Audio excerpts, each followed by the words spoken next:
Welcome, my name is Drakpa. Today I'm going to reflect briefly on Buddhism and aliens. So, before we begin this exploration, as usual, we'll just generate a certain view or a certain motivation. And that's always Bodhichitta, the really deep-hearted, tender, brave, kind of lived, embodied experience of like really wanting every single being to have immediate and long-lasting happiness and to be free of suffering and all the causes of suffering. So this every single being. So this is Bodhichitta, this union of wisdom and compassion.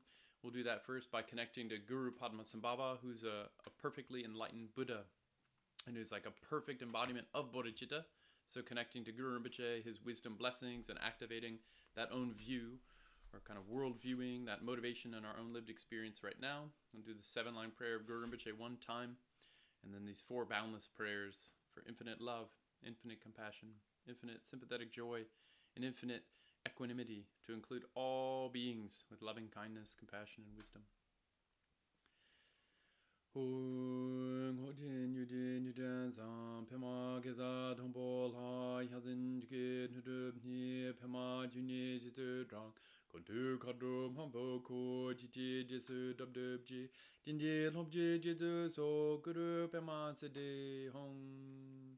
May all beings have happiness in the cause of happiness. May all beings be free from suffering in the cause of suffering.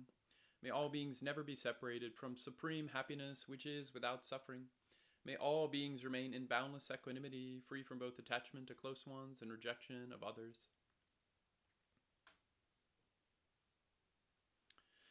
So this is our ongoing lived practice as Buddhists, people following the teachings of Buddha Shakyamuni, to really have this lived view, be kind of sustained in our experience as much of the time as possible.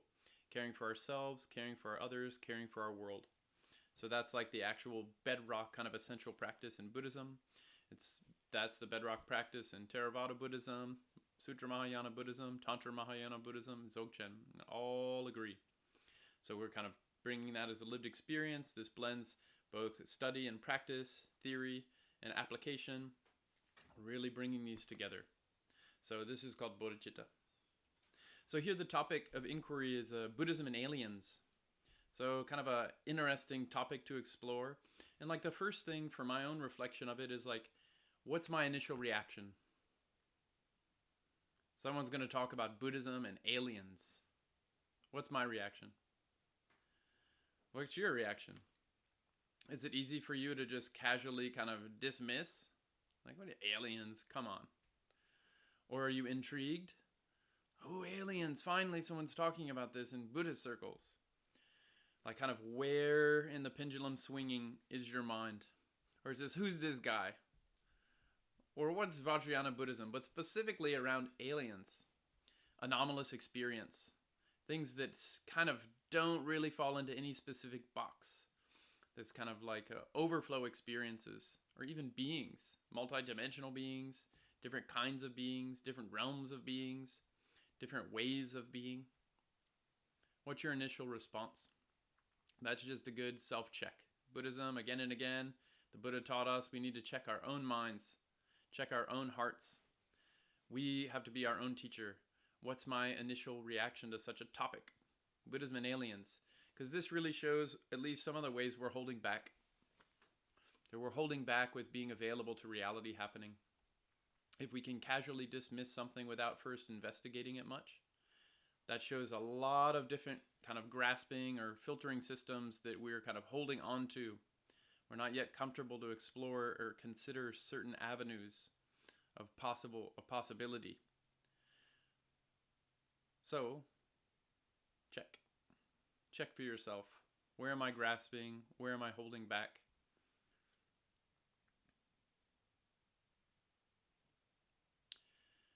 Straight up, point blank, in Buddhism, at all levels and layers of Buddhism, outermost, innermost, secret, ultimate, all the teachings of the Buddha very easily, actively include aliens. This is so commonplace in Buddhism.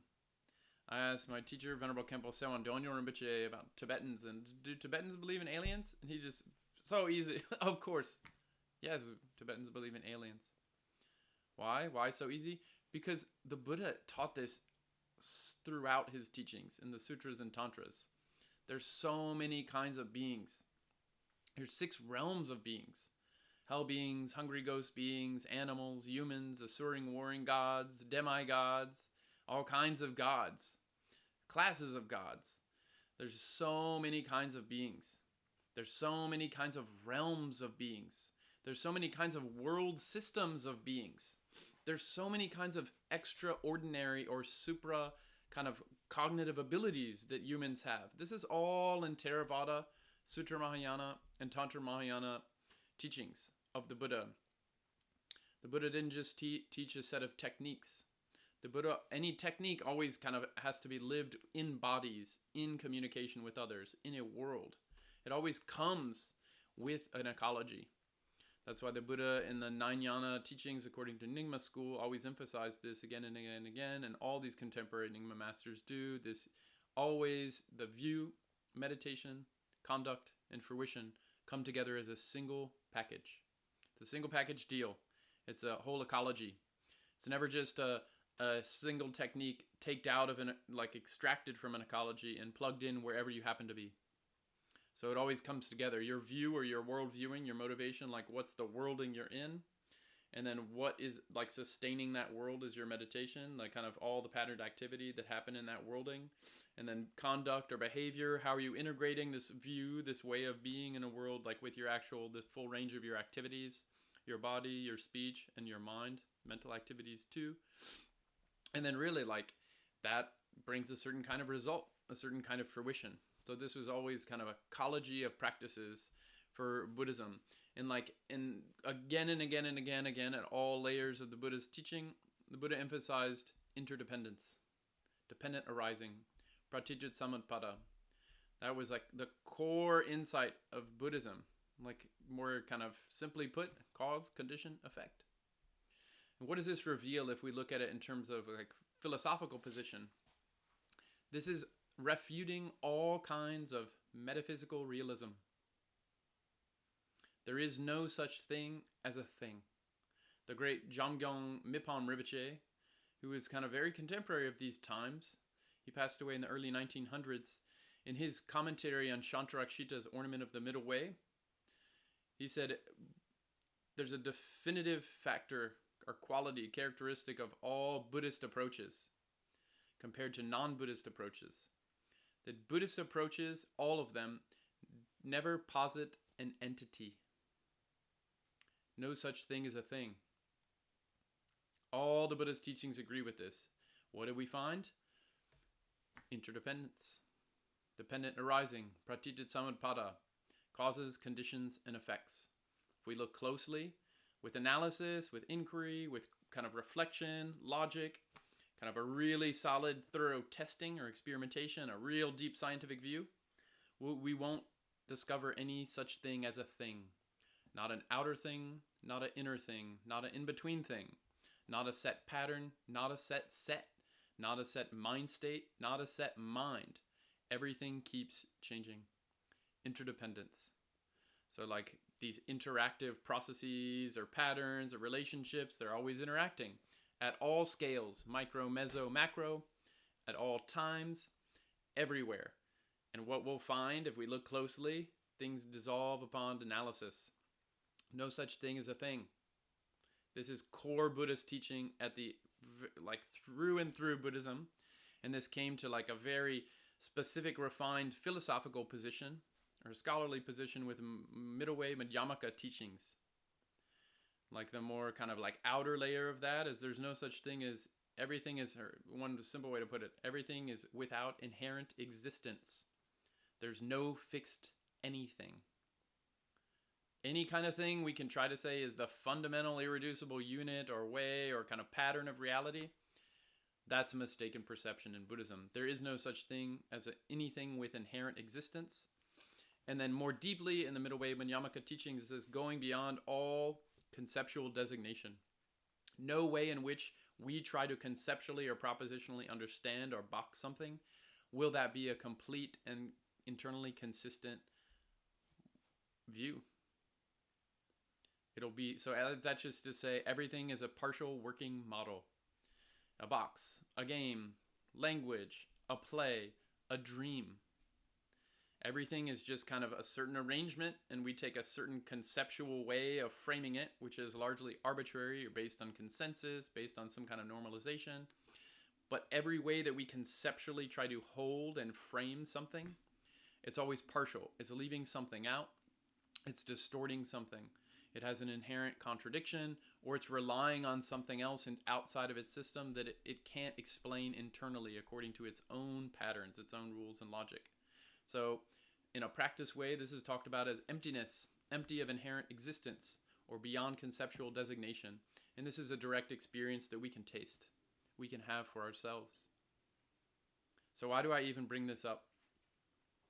That regardless of whether there's aliens or not, or humans or not, or a planet or not, or a mind or not, regardless of like how any of those inquiries actually turn out, the Buddha clearly taught is the only way to actually kind of align with reality is through interdependence, dependent arising, pratityasamutpada, cause, condition, and effect.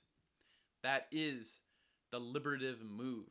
That is the transformation we have to undergo to release all grasping habits onto anything as being real, metaphysically real. Humans aren't real, air's not real, food's not real, Buddha's not real, Buddhism's not real, liberation's not real, ideas aren't real, awareness isn't real. There's no such thing as metaphysical realism of any kind. It's all just approximately true. It's just relatively true. And a lot of it's a total made-up hallucination, like Game of Thrones. There's no such thing as the characters of Game of Thrones. They're just ideas that have no actual referent in reality. It's just a totally made-up fictional story. So there's stories that actually refer to shared, consensual, functional, seemingly apparent things, like an earth or humans. And then there's stories that are completely, like they're not referring to anything that actually exists, like the characters in a movie. Totally made up. Just completely, utterly fabricated. So it's called invalid, impure perception. This is all technical Buddhist stuff. Okay? So the main point here is Buddhism really undoes at all layers, scales, levels, approaches, are grasping onto something as being real in any kind of a fixed, truly existent way that's permanent, independent, singular, like really, truly existent. Buddha said there's no such thing as a truly existent thing. So that's core middle way Yamaka teachings as a philosophy, and as a lived experience. When we apply that on application side or in practice, we actually have to like soften into and become meta-adaptive. We have to be flexible enough to keep free-flowing with the patterns as they're changing. As reality keeps moving in its interdependent, in-touch communication, its embodied relationality, like we are able to elegantly move with reality happening, outside reality, inside reality, in between reality. So we're just part of an interdependent happening, even though it's all dreamlike. So on the absolute level, there's no such thing as a fixed thing. On the relative level, there's seemingly apparent things. And these are stories, languages, games, whatever we call them, approximate working models. That's kind of all that is on the relative level. Approximate working models, and those working models can be more or less helpful, more or less harmful. So there's a spectrum of working models. Depends on the context, what kind of a model is going to be helpful or harmful. So if we go into beings, considering what's the ontological or the being quality of such beings, like humans, animals, microbes, aliens, right? What do we find? We find an entire plurality of endless dynamic expressions of being. The teeniest, tiniest ones that are always ever increasingly tiny. Big scale ones. There's so many ways of being, so many kinds of being, so many types of being, of bodies, of communication, of language, of story. So many. And the Buddha taught, again, there's aliens or non-humans in addition to just animals. There's humans and animals and all kinds of other beings. This is at all the layers and levels of the Buddha's teaching. Even in past lives. There's so many past lives. The Buddha said his own life, he used to take so many different types of embodiments of different kinds of beings in different kind of world systems with different names and histories and traumas and sufferings and paths and overcomings. And like the Buddha said, there's just this endlessly unfolding stories of patterning, both for beings and communicating between beings and worlds that they're in. It's literally endless on the relative level, and it's inconceivable or beyond conceptual designation on the absolute level. So this is just standard bread and butter Buddhist stuff. Okay? But the problem is, like, theory is not enough. We actually have to become like that. Become meta-adaptive. Become that flexible. Become that meta-integrative. Whatever we call it. We have to, like, actually release our locking mechanisms that are not true. They're just dysfunctional. They're approximate, but we take them to be ultimately real, like the final story. There's not a final story. There's no such thing as a final story. There's no such thing as a model that exactly represents reality. Every model is going to be a partial representation. That's just kind of how they work. It's how language works. It's how any story making works. Just approximate. Even if it's really good, it's only temporary. And things keep moving, and then we have to keep updating our models to like keep flowing with reality. But every model, every reality, like reality meaning making or sense making is going to be partial. So this is all core bedrock Buddhist stuff. And so in terms of practice, for Vajrayana Tibetan Buddhist practitioners, we can actually train ourselves to become this way, to align more with interdependence. Of course, Theravada Buddha, like Buddhist practice, does too. We look at anicca, as impermanence, dukkha, the suffering of grasping mind onto things that are impermanent, as if we want them to stay put and be permanent. Anatta is no self. There's no fixed entity. Nibbana, like what's it like to actually not grasp in a way that assumes fixed entities. Non-grasping wisdom, what's that like? Nibbana, cessation of mistaken grasping. Conditioned awareness, what's that like? Nibbana, cessation, the end of suffering, beyond suffering. Sutra Mahayana, this, of course, we practice this with all kinds of galactically big compassionate practices, like such as Tonglen, where we willingly take on the suffering of beings, and we willingly give our own happiness to other beings. We even try to take on all the causes of the suffering of other beings, and we give all the other beings the causes of our happiness. This is like Tonglen, classic, essential Sutra Mahayana technique. Tonglen, sending and receiving, giving and taking. We give our happiness, we take the suffering, not just for one being or our family, but for our family members, close people, strangers, beings we have kind of frictional relationships with, all beings we don't know, beings we have no idea about. This includes humans and non-humans, animals, and all kinds of other beings that could possibly exist throughout the universe. So at least from a bodhisattva perspective, aspirationally, we're at least coming with that view. I'm going to take on the suffering of every single being. So we don't have a partiality that has to be human, has to be animal. It's all beings. This also points a very big partiality we already have, regardless of whether there's aliens or not. How do we treat animals? How do we consider animals? The Buddha taught every single being, every awareness has its very nature is Buddha nature. It's empty of any rigidity. And so what's it overflowing with? This infinitely vast genius qualities, these Buddha nature qualities, the qualities of enlightenment. They're not fixed, final, like exact kind of like locked patterns. They're infinite, inconceivable, boundless love, boundless compassion, boundless wisdom. That's the nature of every single mind, of every single awareness is this way. Even animals. So how do we treat animals? Let alone how do we treat aliens? How we treat aliens, it'll be reflected in how we treat animals. It'll be reflected in how we treat humans. It'll be reflected in how we treat ourselves. This is all the same mind doing this, regardless of whether it's alien, animal, friend, human friend, myself. This is all the same mind doing this. We just have different habits, ways of boxing, and kind of having preferential or non-preferential relationships with kinds of beings. Bodhichitta, the bodhisattvas, those courageous for the enlightenment of all beings, we're not trying to have any preferences like that anymore.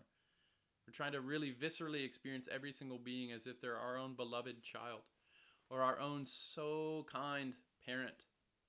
Every single being, including aliens if they're real.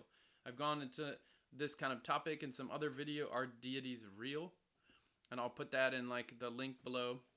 Are Deities Real? Going through this topic like very kind of extensively, a little more. But how all these great masters in India and Tibet in the Buddhist tradition, like They all really deeply went into this topic. They explored the deepest reaches of logical mind, of propositional knowledge. And then they saw that was a limit. That wasn't liberative. There were other ways of both becoming free themselves, and then once they were free, of actually and actively interacting with other beings in helpful ways. So there were other ways they needed to do to actually get free, like liberation themselves. Like it wasn't just propositional understanding. In addition, once they were free, there's so many different ways that beings make sense and make meaning. And as a bodhisattva, they're trying to learn them all. They're trying to fluidly flow and communicate with every single being, whatever it takes. Any story that a being's following, any belief system a being's using, an actual bodhisattva will try to use that story in a helpful, nourishing, mutually beneficial way. That's the way of the bodhisattva. It's what they do. And in that context, it's called virtuous. To align with someone else's story and do whatever we can to align, support, uplift, and let go. That's the way of the bodhisattva. So this would include for aliens as well. And these bodhisattvas, they have such a big view. It's all beings throughout all of space and all time, as long as it takes to free every single being from suffering and the cause of suffering. This is the way of the bodhisattva. This is the view, the lived experience of bodhicitta. This is what, as Tibetan Buddhists, we're like deeply trying to do this all the time as the bedrock kind of heart impulse of everything we do in Vajrayana Buddhism. But in addition to this bodhicitta, we're also trying to really bring out these qualities of our own kind of genius Buddha nature qualities very quickly, very comprehensively. And so we have practices like Guru Yoga, for example, or a Deity Yoga, Yidam practice, where we're like really trying to like connect with our Buddha nature, the emptiness aspect, which is totally open and flexible and not boxable in any way.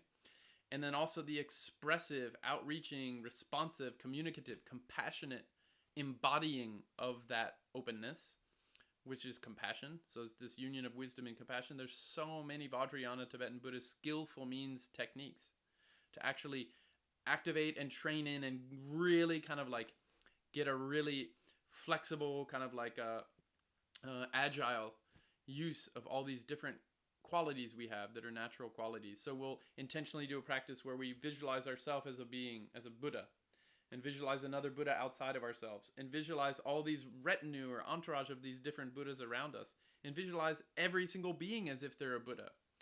And everyone's kind of emanating these Buddha qualities of their own Buddha nature naturally. How? By even just like communicating with light, telepathy, by at a distance kind of healing, by like taking on different kinds of bodies with 2 arms and 4 arms, and different color bodies and different types of beings, and being one being and being more than one being simultaneously. These are all just kind of like ways we train in Tibetan Buddhism to actually be metaphysically or ontologically plural, really robustly flexible. Because emptiness always takes a body. It always is relational. It's empty of not being relational. That's what emptiness is. Means 100% relational. It's always embodied. It's always layered. It's always connective. It's always in touch, in contact, embedded, embodied. That's what interdependence means. That's what emptiness means. The great Nagarjuna said emptiness is just, it's from another way of experiencing it. It's just dependent arising. It's just these interactive pattern fields of awareness interacting. And so we train in like these more and more plurality of ways of being, ways of knowing, ways of becoming, ways of interacting with different kinds of beings. So of course aliens are going to be included if they exist. What are the aliens? They're just stories too. Humans are just stories. We're just set of patterned activity. We're just a certain way of knowing, a certain way of holding through certain set sense doors that like have like very specific spectrums of things they hear and things they see and things they taste. This is all very, very specific slices of reality that human embodiment cues into. And there's other ways of being embodied. There's other kinds of sense doors. And the Buddha taught so much about this, like the different chakra systems that beings have, the different lifespans that beings have, the different ways of knowing that they have, the different ways of traveling and communicating that they have. Like there's through and through. We call them aliens, as if humans and Earth are the center of this, the whole universe, which is so funny we still have that habit, because intellectually we know that's not true. But then we have this human centrism that's so strong and strict. Humans are the center of it all. not animals. Aliens, ha ha ha, that's so fake, you know? But then we have a really specific view of what a human is. Like, what's humanity? It's not this diverse unity and diversity kind of plurality. It's just very set kind of, this is my strict definition of you being a human. Buddha like totally blew that out of the water. Human is just one way of embodying, one way of Buddha nature expressing itself. It's an amazingly precious way because that embodiment has this full range of chakras. The most subtle, the most gross, has all these different ways of cognitively knowing. Has this vast imaginative capacity through this kind of like the hardware, brain and nervous system and this fleshy body and kind of memory and this imagination. So we have such a good embodiment. And Vajrayana really uses this imaginal capacity or our imaginative capacity, these different multi-phasic, multimodal ways of being a human. Vajrayana tries to really utilize them all. That's why eyes are open and we're using our voices and we're trying to turn on all these qualities in a harmonious way of creating this symphony of enlightened engagement. Not just one note, but this whole range of all these notes in this really elegant symphonic pattern of being, which is what our human embodiment does anyway. We can just do it in a way that's really locked into a human form. We're thinking this is so real and only what I see is real and kind of have all these ways of layering metaphysical realism as if that's just how reality is given. Myth of the given. It's not just given. It's very filtered and interpretive. And then we get deeper and we have myth of the framework, myth of the frame. My way of interpreting is the one way. My science is the one way. My religion's the one way. That's all just myth of the frame. Even if we don't think there's fixed entities, we have a belief there's fixed ways of knowing about things. That's not, nope. Epistemology or ways of knowing, that's plural too. Ontology, ways of being, that's plural too. Methodology, ways of interacting, testing, verifying, that's plural too. So this Sean Esbjorn Hargens, he's a big meta-integralist who does a lot with exo-studies as well, in addition to Buddhism and Vajrayana and other different kind of knowledge sets and practice sets. He says this very kind of easy to remember, it's the who times the how times the what. Who times how times what. Who is epistemology, my way of knowing. How is how do I know? What's the methodology? What's the means I'm kind of interacting? And what is the ontology? What am I interacting with? Like what's the other or the world? So it's always this, if we can locate the epistemology and the methodology and the ontology, we'll very much kind of more clearly locate a sense of like, what do I take for granted as being real in this context? If we can get some granularity with each of those things, the who, the how, the what, or the epistemology, the methodology, and the ontology, we'll at least know what game we're playing a little better. Is this tennis? Is this human game or non-human game? And if I'm a human interacting with some kind of a non-human, like a cow, like what is their ontology, epistemology, and methodology, and what is my ontology and methodology and epistemology, and how do they interact? And that shared point is where the Buddha's range of beneficial activities, that's what it's limited by. Because Buddhas only do things to benefit others, and they have to hit what's actually available for between the beings, according to their histories, trauma, language, method, epistemology, ontology, all that. They hit the right exact point that's most available to being supported, for their Buddha nature to shine on more brightly, more fully, more just naturally. That's the point they hit. They say that's the only limit a Buddha has, is on the side of a sentient being, what the sentient being is available for and receptive to. That's the limit of a Buddha. And so Buddhas don't have preference for aliens, humans, animals, Gandharvas, Kimnaras, Rakshasas, yakshas, nagas. They're serving all beings, doing whatever it takes. They don't prefer the human beings over any other beings. They see them all as if they're their only child and as if they're their own super kind parent, like I mentioned. So yeah, there's so many aliens in Buddhism, but just because there's a fuller range of relative reality, more worlds, more galaxies, more languages, more beings, more histories, more intergalactic stories, just because that's true, and according to Buddha, according to what the Buddha taught in the Sutras and Tantras, doesn't mean it's all really real. On the absolute side, it's empty of being really real. Everything is. Everything we've experienced on Earth is not really real. It's a mere dependent, arising appearance, independently arisen appearance, like a dream. Seems to be there. We can test it, we can taste it, we can touch it according to our human sense doors. But if we really look closer, we'll find it dissolves under analysis. Opening up into a galactic or an intergalactic or a cosmological way, enfolding more planets, more interplanetary things, doesn't mean they're not empty. On the absolute level, everything's empty. On the relative level, the question still is, how do I serve all beings? And for great bodhisattvas, that inclination be like, are there some beings I don't know about that are hurting too? And how can I best show up for them?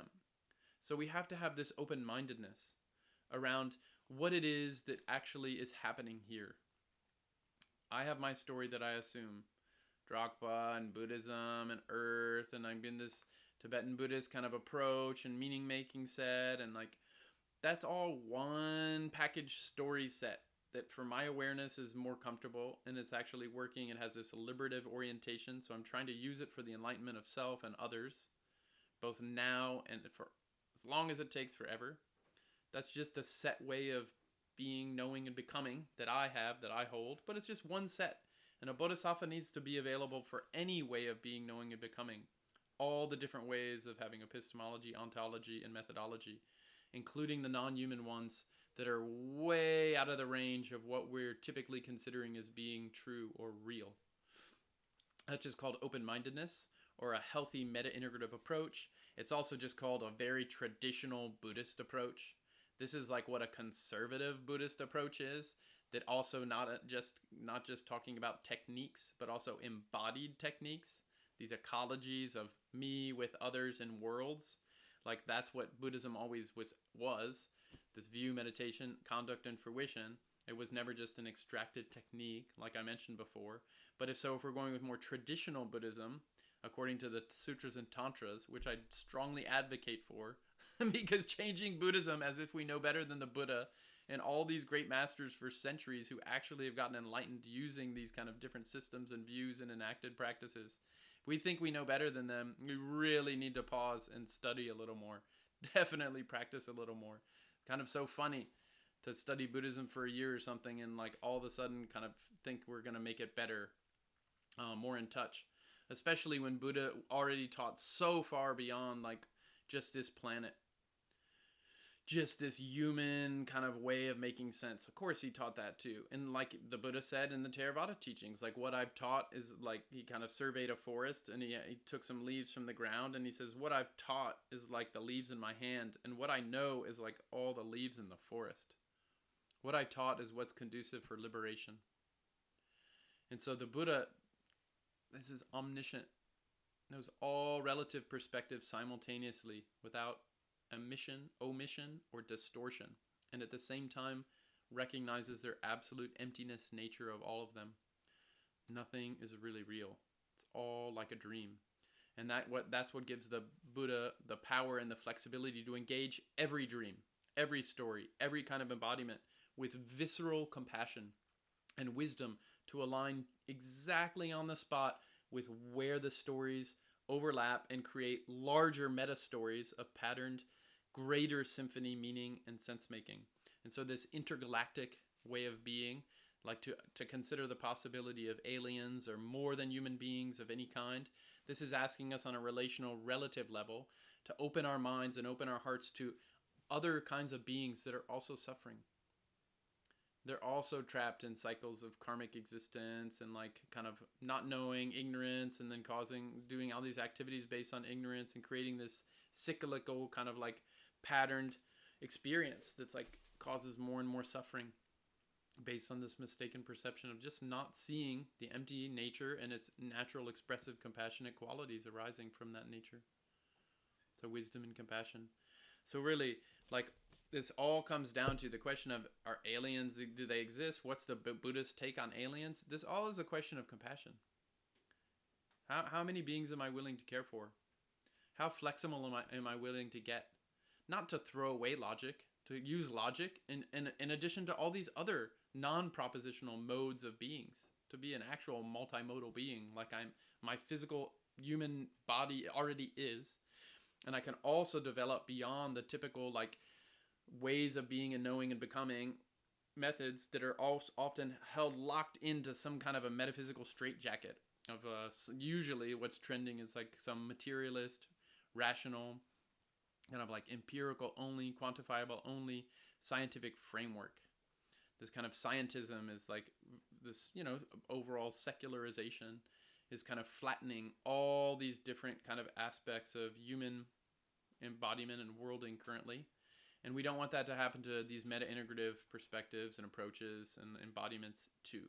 We certainly don't want that to happen to Buddhism, as if you just take a technique and plug it in anywhere you want. You just extract what you want.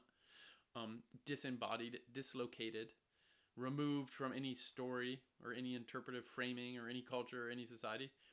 Everything comes layered in. So we don't want to replicate that same thing. Use the story for what it's useful for, but don't overextend its reach. Use science, of whatever kind of science it is, for what it's actually designed for. And use other approaches, other methods, other ontologies, ways of being and knowing for what they're useful for. And as bodhisattvas, who really genuinely care about serving all beings, we try to have a greater range of ontologies, epistemologies, and methods, and then to really, with a great heightened discernment, know which one is appropriate in this context that most serves to mutually uplift the beings, regardless of whether they're human, animal, or kind of other than that, these aliens. So that's just a little bit of theoretical framing around the question of Buddhism and aliens. Then there's all the different embodied textual teachings. What kinds of aliens? What are the stories? What are the languages and the histories and the wars and all the sufferings and trials and tribulations, the comedies and the tragedies of all the different kinds of worlds and worlds and worlds of being?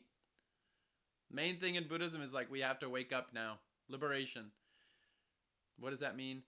Don't believe in a metaphysical realism of any kind. And not just as a belief, we have to philosophically understand why that is the kind of highest philosophical approach, is to not hold on to and lock into any view as if it's real. So to release that philosophically, and when we do release that in our bodies, in our awareness, in practice, in body, in communication with others, in life, that arises naturally and spontaneously as compassionate outreach, responsiveness with others in mutually beneficial, mutually caring ways. This is the Buddhist path. It's going to include aliens. It's going to include all the realms and all the layers of embodiments and all the types of embodiments and all the ways of knowing and communicating. It doesn't mean believing in aliens means it's just more we have to care for and more discernment we need.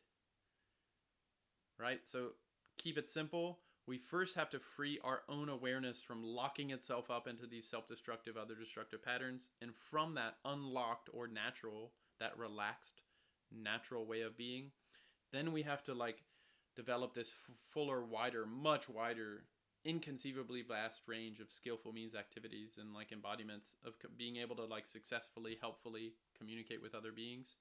And then as it's helpful, we use it. And when it's not helpful, we don't use it. We use some other way of embodying, of being, of knowing.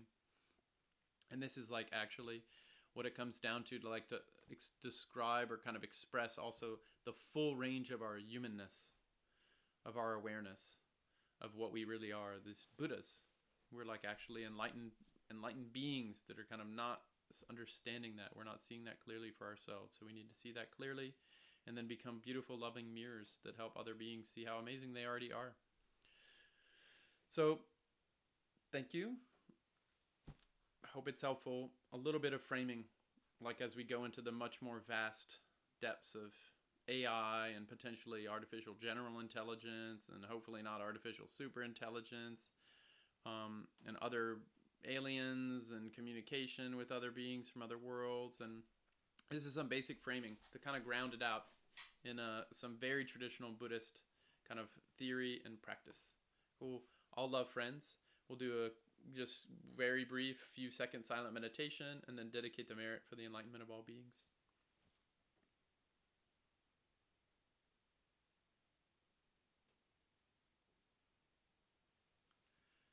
By this merit may all obtain omniscience. May it defeat the enemy wrongdoing. From the stormy waves of birth, old age, sickness, and death. From the ocean of samsara may I free all beings. A precious bodhichitta, and those without it may it be generated. Those who have it, may it never diminish, but always continue increasing. Deity, mantra, and dharmakaya are the nature of appearance, sound, and awareness, the pervasive kaya and wisdom display of the Buddhas. May practitioners of the profound and secret great perfection remain inseparable from the innermost one-taste awareness of wisdom mind.